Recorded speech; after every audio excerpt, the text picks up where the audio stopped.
matin, on va parler de la purification du temple. Il y a plusieurs passages qui en parlent. Vous avez Matthieu, Marc, Luc, Jean. Donc si vous voulez suivre avec Matthieu 21, 12 à 13, d'abord, moi j'ai synthétisé en fait les 4 passages pour avoir l'ensemble des 4 évangiles. Donc je vous laisse ouvrir dans Matthieu par exemple, et puis je vais lire, mais vous verrez qu'il y a des petites choses qui vont se rajouter, qui sont dans les autres évangiles. J'aime bien avoir l'ensemble global. J'attends que vous ayez fini, je vais lire.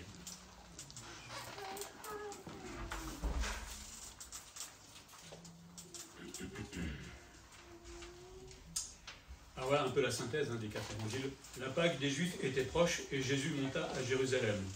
Jésus entra dans le temple de Dieu. Il trouva dans le temple des vendeurs de bœufs, de brebis et de pigeons et les changeurs assis. Ayant fait un fouet avec des cordes, il chassa tous ceux qui vendaient et qui achetaient dans le temple. Il renversa les tables des changeurs et les sièges des vendeurs de pigeons et ne laissait personne transporter aucun objet à travers le temple. Et il leur dit, il dit aux vendeurs de pigeons, j'ai mis ça entre parenthèses, « Ôtez cela d'ici, ne faites pas de la maison de mon père une maison de trafic. Il est écrit, ma maison sera appelée une maison de prière. » Et il enseignait et disait, n'est-il pas écrit, ma maison sera appelée une maison de prière pour toutes les nations, mais vous, vous en faites une caverne de voleurs. Les principaux sacrificateurs et les scribes, l'ayant entendu, cherchèrent les moyens de le faire périr, car ils craignaient, parce que toute la foule était frappée de sa doctrine. Là, vous avez l'ensemble, si vous vous ennuyez cet après-midi, vous pouvez relire dans les différents évangiles, tout cela. Donc on connaît bien cet épisode de la passion de Jésus pour son Père, et surtout de la passion de la sainteté qu'il avait dans ce temple. Ça nous rappelle aussi l'importance que Dieu accorde au temple et au culte, et combien il est aussi facile des fois de se détourner des choses de Dieu pour un intérêt personnel, financier, etc. Et on va voir que même l'Église le fait parfois, hélas. Que nous puissions donc finalement, à travers l'exemple de Jésus, respecter ce temple tout simplement, tout comme Christ l'a fait autrefois. Donc je ne sais pas si vous saviez, mais il n'a pas fait une purification, mais il a fait 2 fois la purification en fait, au temple. Souvent on croit qu'il n'y en a qu'une seule, mais il y en a 2 en fait. On voit la première d'abord dans Jean. Dans le contexte de Jean, il est complètement différent du prochain contexte que je vais vous montrer tout à l'heure dans la 2e purification. Dans le contexte de Jean, on est au début du ministère en fait, public de Jésus. Il aurait purifié la première fois le temple dès le début de son ministère. Jésus va quitter Cana pour se rendre à Capharnaüm avec sa mère, ses frères et ses disciples. Et là-bas, il va y rester quelques jours avant de monter à Jérusalem et commencer en fait son ministère de 3 ans. Et c'est là où il va justement rentrer dans le temple. Il va chasser les marchands du temple avec un fouet. Vous voyez Jésus avec un fouet, oui. C'est dire combien il était passionné et combien on pêchait là-dedans. On en parlera un peu plus tard. Et donc il va la chasser avec un fouet qui a été fait avec des cordes. Il ne fallait pas être sous ce fouet. Et ce qui est curieux, c'est que les gens vont être surpris de ce que Jésus fait. C'est curieux parce que c'était le seul qui est en train de respecter le temple et respecter Dieu. Tout le monde est en train de faire le contraire de ce que Dieu demandait. Et là, quand quelqu'un fait ce que Dieu demande, les autres, ils le regardent bizarre. Bon, c'est un peu comme nous dans le monde. On nous regarde bizarre parce qu'on est chrétien. Mais voilà, on nous regardera d'ailleurs de plus en plus bizarre parce qu'on est chrétien ou parce qu'on fait les choses que Dieu nous demande de faire et que le monde ne veut pas faire. Donc ça, c'est la première purification qui va marquer son premier acte, on va dire, officiel à Jérusalem. D'une certaine manière, là, le Seigneur commence son ministère et affirme sa seigneurie. Voilà, je viens en tant que Seigneur Jésus-Christ. La seconde purification, on voit ça dans Matthieu et dans Luc, on a un contexte qui est différent du premier. On est là 3 ans plus tard, en fait. Vous voyez, début et fin du ministère, justement vers la fin de son ministère, quand Jésus va arriver vers Jéricho. Et il va se rendre à Jérusalem pour y fêter là-bas la Pâque, et qui rappelle la délivrance évidemment d'Égypte. Et on va lui faire une entrée triomphale, il sera assis sur un anon, et tout Jérusalem, là, se verra, le roi des rois, gloire à Jésus, etc., etc. 3 jours après, ils vont le crucifier. On est bizarre, les hommes, quand même. Mais bon, en tout cas, il est acclamé à ce moment-là, et puis là aussi, il va rencontrer le temple à un moment, il va à nouveau chasser tous les marchands. Alors on ne sait pas s'il l'a fait cette fois avec un fouet, parce que le texte ne le dit pas. Peut-être qu'il n'avait pas besoin, parce qu'ils sont peut-être souvenus il y a 3 ans de ce qu'il avait fait, mais peut-être qu'ils sont partis tout de suite, ils ont eu dû avoir peur, à mon avis. En tout cas, rien n'est dit comment il l'a fait. Mais cette fois, cette action va devenir en fait une des premières causes de sa future mort, parce que les Juifs n'ont pas apprécié ce qu'il fait là. Pourtant, il est en train de faire ce que demande la Bible, enfin ce qu'ils avaient de la Bible à l'époque, l'Ancien Testament, hein, de respecter le temple, de respecter Dieu. Et c'est quand même curieux qu'on puisse être tordu à ce point-là, que dire non, c'est normal, je fais de la vente dans le temple, il n'y a aucun problème pour moi. Comme quoi, hein, on peut très vite déraper très loin, tout en croyant encore servir Dieu. C'est terrible quand on est comme ça. Donc on a deux purifications, l'une pour marquer le début et l'autre pour marquer la fin en fait, de son ministère, qui va proclamer le Père Céleste. Jésus est venu proclamer Dieu, tout simplement. Mais il va aussi nous rappeler l'importance du temple et de la sainteté qu'il devrait avoir, qu'on devrait garder, hein, et surtout dans la manière dont on utilise, où on va au temple. C'est pas un loisir, hein, au contraire, on rentre dans la présence de Dieu quand même. Comment on peut faire ces choses-là? Ça nous rappelle aussi que c'est un lieu de prière où on va chercher le pardon. Souvent, on est avec un sacrifice parce qu'on avait péché. Et là, finalement, c'était devenu autre chose, j'ai l'impression, même s'il continue les sacrifices. Hein. Donc, c'est un endroit extrêmement important pour le Père. Comment on peut le souiller à ce point-là? Le Seigneur nous montre aussi combien il est facile de dériver à nouveau. Hein. Il est venu la première fois, il a corrigé pour leur rappeler que c'est le temple de Dieu. Qu'est-ce qu'ils ont fait, les hommes? Ils ont fui parce qu'ils ont eu peur du fouet. Et certainement que quelques jours après, ils sont tous revenus. Vous allez comprendre aussi pourquoi après. Comme quoi, le Seigneur peut nous corriger, et on recommence, et on recommence, et on dérive aussi facilement, comme si c'était si simple que ça, hein, même corrigé par le Seigneur. Et surtout, le Seigneur est entré dans le temple, là, en tant que Messie, envoyé par Dieu, hein, pour rappeler aux Juifs que justement, le Messie qu'ils attendaient, il est là. Hein, à vous d'y prendre garde maintenant. Donc on a là un double avertissement pour ceux qui méprisent le temple et la sainteté de Dieu. Comprendre un peu tout ça, il faut comprendre le commerce qu'il y avait autour du temple. Hein, c'était un truc incroyable. On avait autour du temple d'abord des changeurs. Alors à l'époque, l'argent avait trois sources. Il y avait l'argent impérial, celle qui est romaine. Il y avait l'argent provincial, qui était l'argent grec. Et puis celle qui était locale, c'était l'argent juif. Hein. Et donc on profitait du temple en poussant en fait les pèlerins à payer avec l'argent en cours. Hein. On changeait en fait l'argent pour qu'on paye avec l'argent juif tout simplement. Et donc les changeurs fournissaient ce qu'on appelait la monnaie tyrienne, donc l'argent juif, hein, parce qu'il fallait payer une taxe annuelle quand on allait au temple. Hein. Ils faisaient un petit séminaire toutes les années et devaient payer une taxe pour le temple. C'était un demi-cycle à l'époque, hein, et ça s'était imposé en fait aux hommes de plus de 20 ans et plus. Donc chaque année, il fallait venir pour la Pâque au temple et vous deviez payer tout simplement cet impôt. Et donc les changeurs, eux, en profitaient pour faire de l'argent, tout simplement, en faisant le change. Donc on comprenait pourquoi ils étaient là, hein, il y avait de l'argent. Et puis il y avait plein d'arnaques aussi. Hein. Quand on changeait l'argent en argent du temple, en fait, ils se prenaient une petite commission. Hein. Donc forcément, comme les Juifs étaient obligés de venir pour la Pâque, ben, eux, c'était tout bénef pour eux. Il y a plein de gens qui allaient venir, donc nous, on va se faire une bonne commission durant ces fêtes-là. Et donc les pèlerins perdaient de l'argent pendant le change, que eux empochaient, hein, mais ils ne pouvaient pas faire autrement parce qu'il fallait payer cette taxe juive. Donc ils perdaient aussi en achetant des animaux pour les sacrifices. Hein. Vous vous souvenez que quand vous offriez un sacrifice, c'est pour pas qu'il fallait en faire un, ben, ils les vendaient à des prix exorbitants. Donc ils se faisaient arnaquer sur le change et arnaquer sur les sacrifices, les animaux qu'ils allaient devoir acheter pour offrir leurs sacrifices. Bref, la fête de Pâques, c'était pas une fête sympa quand même pour eux parce qu'ils perdaient beaucoup d'argent à ce moment-là. Mais bon, ils devaient le faire et ils avaient l'habitude, je pense. Mais ce qui est intriguant, c'est que le temple qui était là pour servir à pardonner le péché était en fait en train d'administrer le péché. C'est ça qui est fou quand même. Hein. Là où on obtenait le pardon, où on ne voulait plus pécher, etc., c'est là où il y avait le plus de péché en fait. Hein. Et on ne se gênait pas à le faire. Et tout ça devant Dieu, en sachant qu'il vous voit. Alors, je ne sais pas s'ils étaient vraiment croyants, ces gens-là, mais en tout cas, c'est pas normal. C'est un temple qui n'était plus vraiment temple, hein, puisqu'on avait détourné en fait ce que Dieu voulait de ce temple. Alors les gens étaient chargés de marchandises, et donc pour prendre des raccourcis, plutôt que de faire le tour du temple, on traversait tout simplement le temple, tranquillement. Forcément, ce n'était pas le premier objectif du temple. Et donc le temple était transformé en une espèce de voie publique. C'était un peu difficile de se concentrer quand on allait au temple avec peut-être l'envie vraiment honnête de demander pardon au Seigneur ou d'avoir un moment spirituel. Hein. Et donc en fait, ils traversaient le temple d'une partie de la ville à l'autre. Et donc forcément, vous imaginez à quoi ça ressemblait entre les chevaux, les vaches, les machins, les animaux. Ça fait être un grand bazar. C'est pas évident de se concentrer sur le temple de cette manière-là. C'était un vrai chaos. Et ainsi, l'appât du gain avait ressuscité le trafic. Hein. Donc Jésus était venu la première fois, certainement qu'il s'était arrêté un temps, mais l'argent, surtout à un endroit comme ça où on peut en gagner beaucoup, eh ben on y va, hein, et on s'en fiche un peu de ce qu'est le temple. Hein. Et faisait tout ça dans le parvis extérieur du temple. Je vais vous montrer tout à l'heure une petite image, je vais vous montrer comment c'est.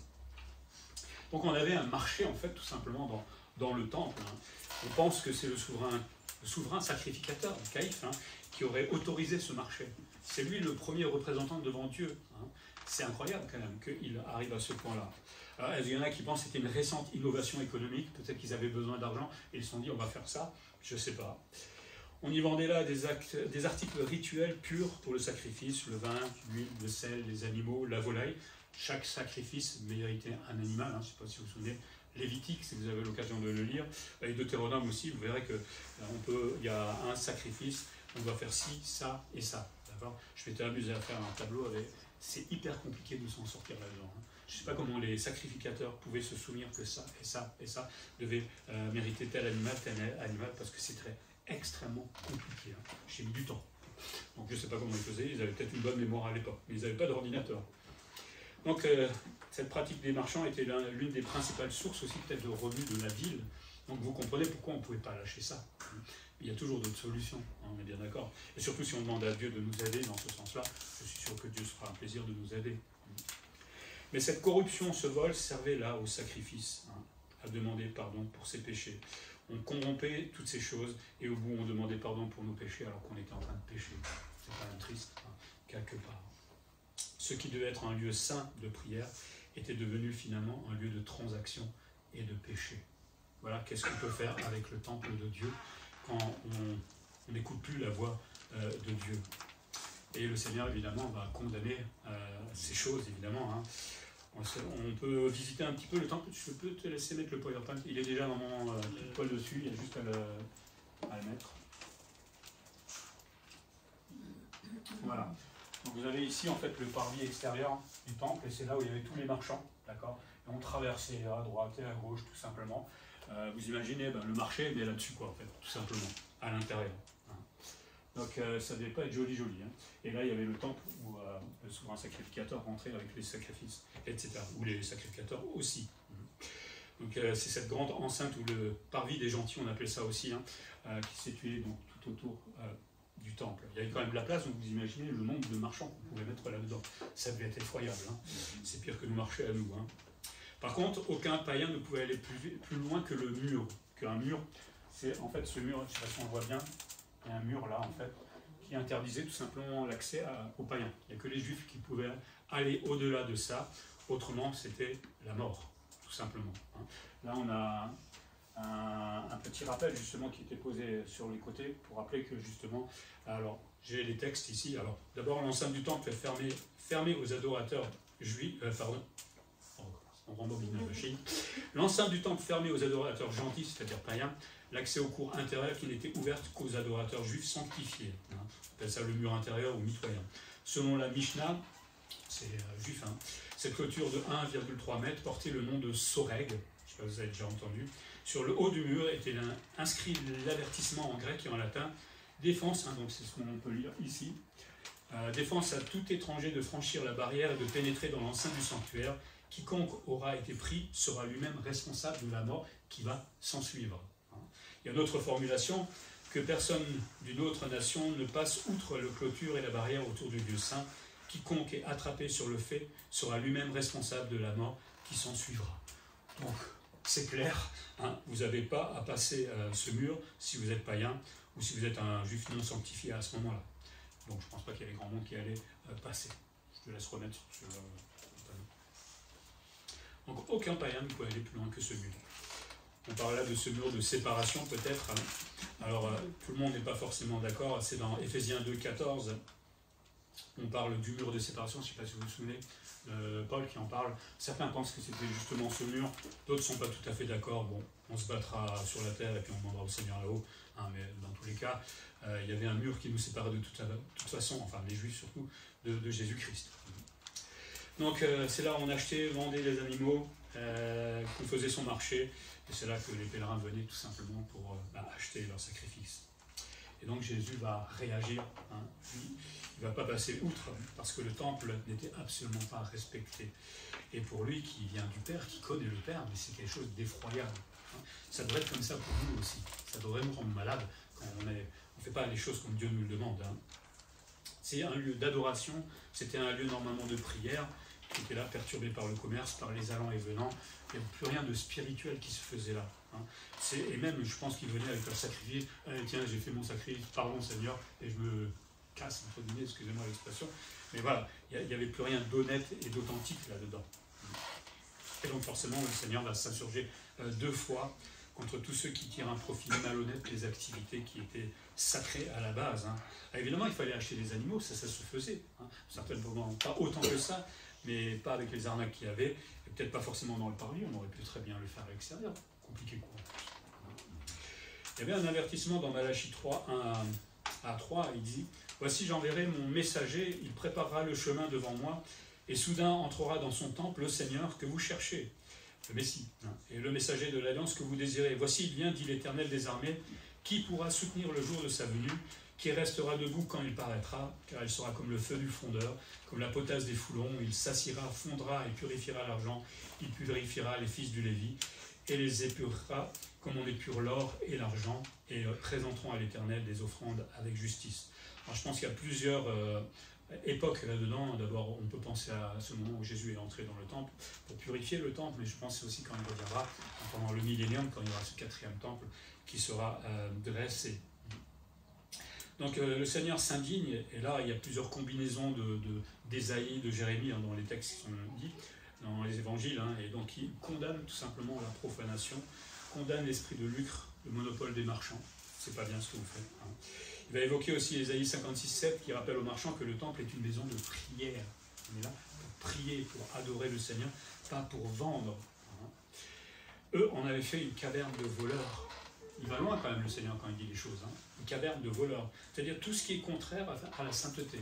Tout ce qui est contraire à ce que Dieu demandait dans ce temple-là, on a tout bafoué, on s'en fichait complètement, on n'avait aucun respect de Dieu. C'est triste d'en arriver à ce point-là. Et j'ai pas l'impression qu'il y en avait beaucoup qui s'offusquaient. C'est ça, ça veut dire que c'est tout le peuple. Alors on prend les habitudes aussi. Hein. Vous savez, on installe quelque chose dans l'église, on dit oh, on est un peu offusqué, puis après ça devient une habitude. Hein. On peut le faire ici, vous verrez, ça marche tout seul. Hein. Au début, et puis à un moment, on va tiens, pourquoi on fait ça? Alors que finalement, on savait que c'était pas bien. Les habitudes, on la vie dure avec nous. Hein. Donc tout cela était contraire au but du temple, et c'est pour ça que le Seigneur va renverser les tables et les sièges. Ça devait être quelque chose de voir Jésus qui est plein d'amour, etc. Et là, commence à s'énerver et balancer tout partout. J'aurais bien voulu être là et prendre des photos. Hein. Mais bon, il n'y avait pas d'appareil photo à l'époque, c'est surtout ça le problème. Donc là, le Seigneur nous montre son zèle pour son Père. C'est pour ça que je parlais du zèle tout à l'heure. Il y a des zèles négatifs, mais là, il y a un zèle positif et extrême, j'ai presque envie de dire. Hein. Parce qu'on avait fait de la maison du Père, de son Père à lui, une maison de trafic. C'est horrible pour lui. Hein. Là où il savait qu'on devait adorer son Père, on ne le respectait pas du tout. Et c'est ces gens qui se disaient religieux, respectaient soi-disant Dieu. Alors Jésus ne remettait pas en question le système sacrificiel, donc ce n'est pas le commerce qui devait exister de toute façon, hein, mais c'est la manière dont il est fait, hein, qu'il fait un reproche à ce moment-là. Jésus est aussi en colère parce qu'ils avaient oublié aussi la raison d'être du sacrifice. Je dis souvent, certainement que la première fois qu'on allait pour demander pardon au Seigneur, vous savez comment ça se passait, on venait avec la bête, hein, on posait les mains sur la bête, et c'est le sacrificateur qui égorgeait l'animal. Ça ne me plairait pas de vivre ça. Hein. La première fois, ça doit donner des émotions, ça nous donne envie de ne plus pécher et de ne pas avoir à revivre ça. Mais quand vous avez fait ça 100, 200, 500 fois de suite, à un moment, allez, vas-y, sacrifie, parce que j'ai pas que ça à faire. Hein. On est comme ça aussi parfois, nous-mêmes. Hein. On se met à genoux des fois pour demander pardon au Seigneur, vraiment honnêtement, et puis au fur et à mesure, pardon Seigneur, parce que je fais, hop, et on s'en va. On n'est pas forcément sincère, et on oublie la raison d'être des sacrifices, la raison d'être de demander pardon. On le fait tellement machinalement parfois qu'on ne fait pas les choses comme Dieu le veut en fait. La deuxième fois, Jésus sera encore plus en colère. Et là, j'ai Jérémie 7, 11 qui dit « Est-elle à vos yeux une caverne de voleurs, cette maison sur laquelle mon nom est invoqué ?» Donc ça, c'est bien avant que Jésus vienne. Hein. Je vois moi-même, dit l'Éternel.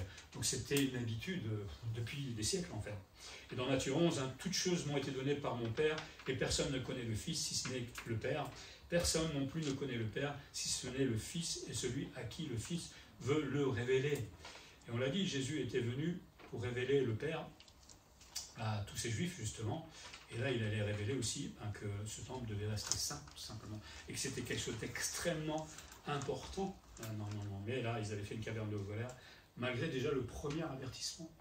C'est pas la première fois que le Seigneur leur a dit. Ils auraient dû se remettre en question. Bon, elle n'a pas du gain, comme toujours. Et on voit aussi que Jésus appelait souvent Dieu mon Père, tout simplement parce que Jésus connaissait le Père. Et nous, on dit le Père, voilà, on parle de quelqu'un qu'on connaît dans la Bible, mais lui a vécu pendant toute l'éternité avec lui, d'accord? Donc quand on blesse le Père, lui-même est blessé d'une certaine manière. Et quand on connaît la sainteté de Dieu, quand on connaît sa puissance, sa toute-puissance, etc., on peut se demander, mais comment on peut se moquer de Dieu à ce point-là, quoi? Je comprends sa colère, quelque part. Et il doit des fois être en colère avec nous aussi. On va parler du temple après, le nôtre, parce qu'on en a encore un. Jésus était donc zélé pour son Père, psaume 69, 10, « Car le zèle de ta maison me dévore, et les outrages de ceux qui t'insultent tombent sur moi. » Donc le Seigneur était extrêmement zélé pour son Père, les disciples vont certainement se souvenir de ce passage du psaume, quand ils vont voir Jésus agir de cette manière-là, et voir la colère qu'il avait vis-à-vis du péché. Et aussi dans ce psaume, on voit que le juste aura à souffrir, que nous-mêmes, en tant que justes, nous aurons à souffrir de notre consécration parfois. Alors là, c'était Jésus par rapport à la consécration qu'il avait vis-à-vis du temple. Mais nous-mêmes, nous sommes un temple, on en parlera tout à l'heure, et parfois on devra souffrir pour conserver cette consécration au Seigneur. Ce zèle pour le Père qu'avait Jésus, finalement, allait le conduire à la mort. Il était zélé, il ne pouvait pas faire autrement, mais il savait aussi que c'est ça qui va le conduire à la croix. Et peut-être aujourd'hui, les chrétiens sont zélés dans ces pays persécutés, et à cause de ce zèle, et c'est un bon zèle justement, vont mourir peut-être aujourd'hui ou être jetés en prison. Mais c'est ce qu'il faut faire tout simplement. Sinon on est corrompu et on laisse faire le diable, et ça c'est pas ce que le Seigneur veut pour nous. Dans Jean 2, 18 à 19, on voit la réaction des Juifs, des autorités juives, des marchands aussi qui vont lui demander « Mais de quel droit tu nous défies comme ça ? Et surtout, pourquoi tu défies l'ordre existant, nos habitudes? Qui es-tu pour changer nos habitudes ?» Et c'est incroyable d'avoir une question comme ça auprès du Seigneur, de se dire, on sait très bien qu'on ne fait pas correctement, mais on va quand même te dire, on veut rester comme ça, on ne veut pas changer d'habitude. On est tordu quand même dans notre esprit, des fois c'est affolant. Alors je ne pense pas qu'ils étaient croyants ces gens-là, mais de nouveau, ça c'est sûr, mais ils ont quand même du culot. Comment demander au Fils de Dieu pourquoi il fait les choses correctement, alors que nous on les fait comme on a envie? Pourquoi demander au Fils de Dieu qu'il obéissait pleinement au Père? Pourquoi tu obéis au Père? C'est normal ce que tu fais là. Alors que eux croyaient obéir au Père ou à Dieu. Ça c'est la religion, justement. Vous voyez la différence? La religion et la foi, c'est vraiment pas la même chose. Ainsi, Jésus ne prend pas à la légère les choses consacrées au Père. Il rigole pas avec ça et il réagit immédiatement. Il n'est pas allé se balader dans le temple en disant on va attendre, peut-être qu'ils vont changer d'attitude. Il allait tout de suite renverser toutes les tables et jouer un peu du fouet.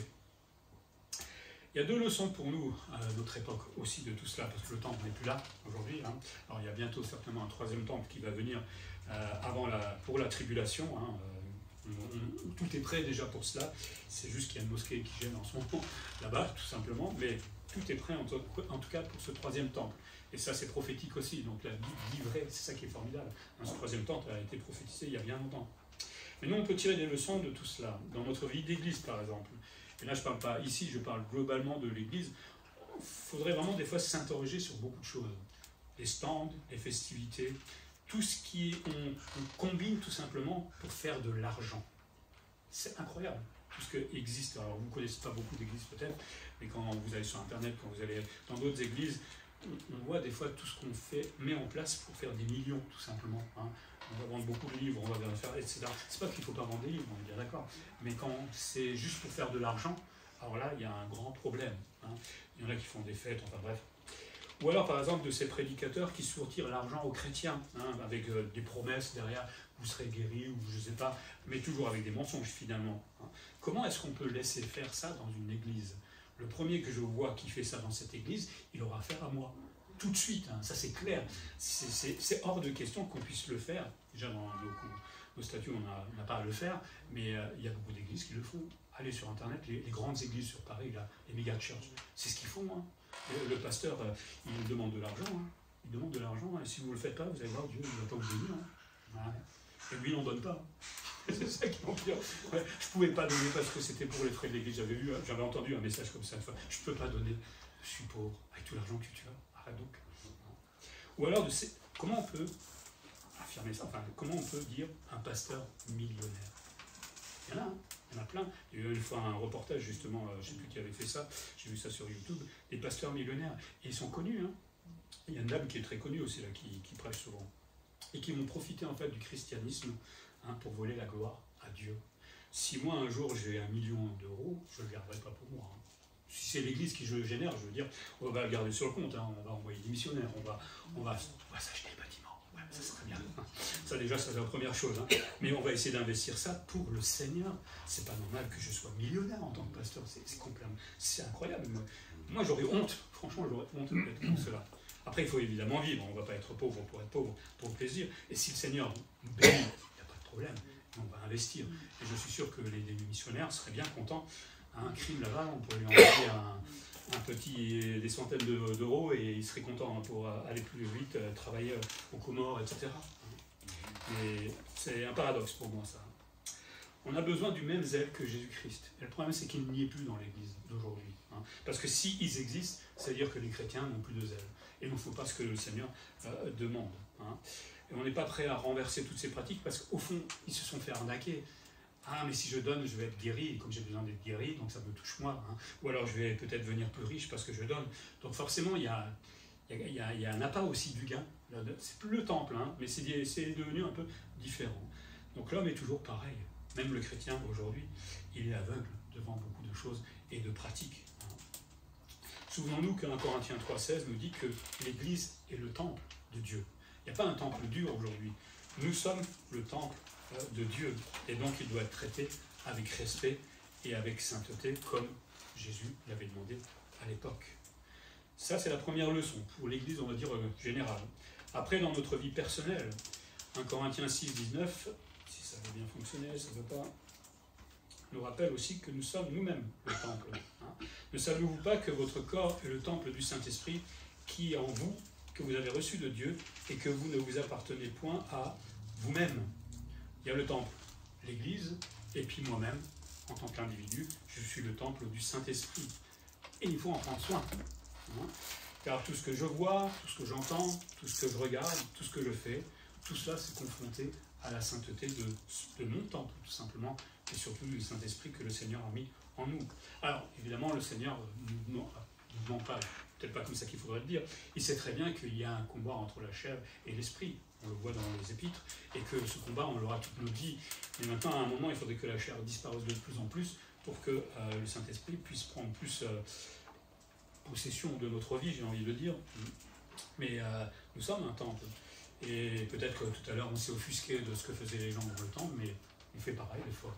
Dans ce qu'on dit peut-être, dans ce qu'on regarde, on peut aussi offusquer le Seigneur de cela. Hein. On a donc un besoin constant que le Seigneur exerce sur nous un ministère de purification, de sanctification. Cette sanctification, on a besoin de la vivre tous les jours. Et ça ne s'arrêtera jamais.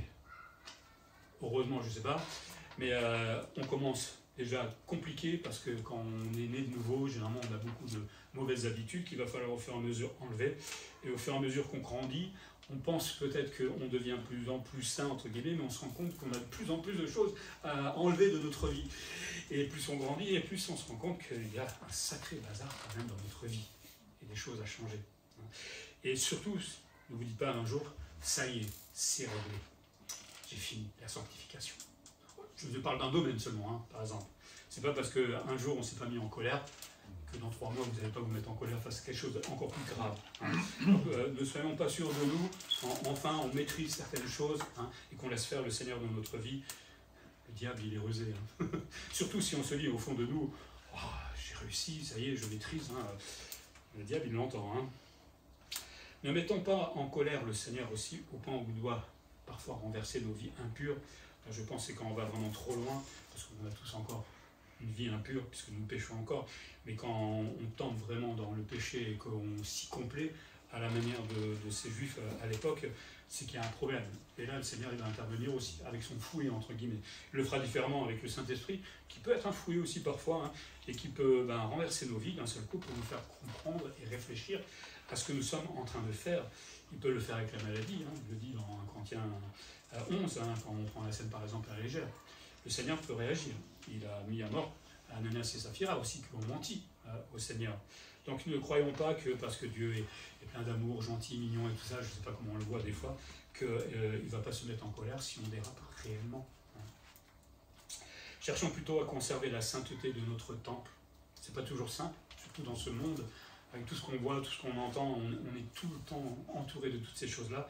Des fois, j'aimerais vivre sur une montagne, moi, comme Heidi à l'époque, hein, je vois rien. Comme ça ferait tranquille. Non, mais c'est un vieux rêve que j'ai. Hein, voilà. Bon, j'aimerais quand même garder Internet, parce que ça, j'en aurais quand même besoin. Mais bon. Mais cherchons plutôt la sainteté de notre temple, afin que le Seigneur soit aussi heureux de notre manière de vivre. Mais c'est un combat, hein, on le sait, c'est un combat difficile, compliqué, mais pas impossible, puisque le Seigneur nous le demande. Donc pour terminer, le Seigneur nous a montré autrefois l'importance du temple et combien ce qui est sacré est absolument important pour le Père. Hein. À nous de réfléchir peut-être sur ces choses-là, à nous de ne pas détourner, je ne pense pas qu'on fasse ici, mais d'être vigilant au cas où quelqu'un le ferait, de ne pas détourner l'Église ou le corps du but que Dieu désire en tant que temple, c'est-à-dire notre Église, en ne faisant pas n'importe quoi pour avoir de l'argent ou pour je ne sais pas quoi, mais nous-mêmes, notre corps, sachons l'utiliser de manière sainte, tout simplement pour le Seigneur, ne pas essayer de faire de l'argent sur le dos du christianisme, entre guillemets, comme certains le font aujourd'hui. J'ose même pas imaginer quand ils vont se retrouver devant le Seigneur, ces gens-là. Je crois qu'ils vont perdre leur récompense. Cherchons plutôt à établir la sainteté, pas toujours simple, la justice aussi, parce que c'est être juste que d'être saint aussi, c'est être juste devant Dieu que de gérer correctement son temple. Hein. Cherchons aussi à établir l'amour, là c'est l'amour pour le Père. Hein. Jésus a montré son amour justement pour le Père, son zèle, et cherchons à être zélés aussi pour le Seigneur. Hein. Et ça ne lassera jamais le Seigneur que nous vivions de cette manière-là. Faisons le ménage, j'ai envie de dire, dans nos temples. Il y a certainement peut-être des marchands, d'une certaine manière, nos péchés, nos mauvaises habitudes, nos pensées, etc. Tout ça, c'est des sortes de marchands qui sont là encore dans le temple et qui nous embêtent parfois. Hein. Mais moi, je ne peux pas faire le ménage dans vos temples. Hein. Chacun doit le faire dans le sien. Alors, des fois, on verra peut-être des problèmes chez l'autre, mais on ira le voir dans ce cas-là. Mais après, bien des choses sont discrètes, que seul vous connaissez, hein, et moi que je connais de moi-même. Donc laissons plutôt entrer le Seigneur pleinement dans notre vie pour faire le ménage.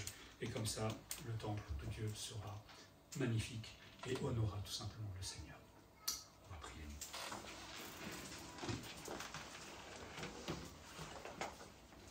Seigneur, merci pour ce passage, cette colère, ce zèle que tu as pour ton Père, qui nous montre combien tu viens réellement du Père, combien tu as partagé son éternité, combien tu l'aimes aussi, Seigneur, et combien tu veux le respecter, combien tu nous rappelles que le temple n'est pas un lieu de débauche, de marchandises ou de je ne sais pas quoi, mais un lieu de prière, un lieu où on se recueille, où on est dans la présence justement du Père. Cela, tu l'as montré avec fermeté, Seigneur, à ces Juifs de l'époque. Et Seigneur, rien n'a changé malgré tout avec le temps. C'est bien triste. Alors on ne va pas jeter la pierre à ces personnes, puisque nous-mêmes, nous sommes le temple aujourd'hui, en tant qu'Église, mais aussi en tant qu'individu. Et c'est vrai que nous avons encore quelques marchands là-dedans, quelques mauvaises habitudes qui nous font du mal peut-être, et surtout qui te blessent toi, Seigneur. Mais un éclairage dans notre vie à chacun, Seigneur, pour nous montrer ce qui ne te plaît pas, et que nous puissions retirer ces choses, pour que notre temple te respecte tout simplement, soit saint, soit juste, soit plein d'amour, soit comme tu le voudrais tout simplement, Seigneur. C'est vrai que c'est un combat difficile, long, mais tu es avec nous, Seigneur, tu nous donnes les forces pour le faire, alors aide-nous, Seigneur. Je prie pour l'Église dans ce monde aussi qui dérive complètement, dès qu'on parle de millionnaires, mais la manière d'utiliser l'argent, que tu donnes un peu de sagesse à toutes ces personnes, qui se rendent compte qu'ils se servent eux-mêmes et non pas le Seigneur. Et que c'est bien dommage que tout cet argent ne serve pas réellement au royaume de Dieu, parce qu'on pourrait en faire beaucoup de choses, Seigneur.